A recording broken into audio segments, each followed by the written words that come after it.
চোখের কাপড়গুলো খুলে ফেলো। আমি আটকে রেখেছি এই এক্স বয়ফ্রেন্ড আর তার এক্স গার্লফ্রেন্ডকে, আর সেটাও এই ঘন জঙ্গলের মাঝখানে। আর যদি ওরা এখানে 30 দিন কাটাতে পারে, আমি তাহলে ওদের দেবো $2,50,000। I hate you.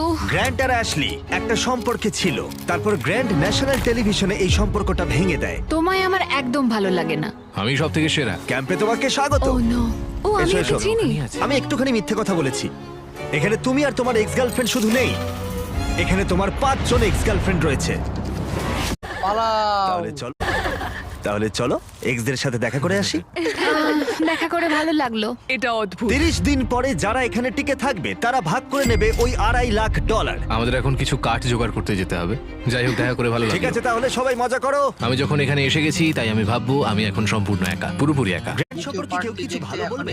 ও আমার জন্য একটা গান লিখেছিল। ও আমার জন্য একটা গান লিখেছিল, কিন্তু পরে অন্য মেয়েকে শুনিয়েছিল।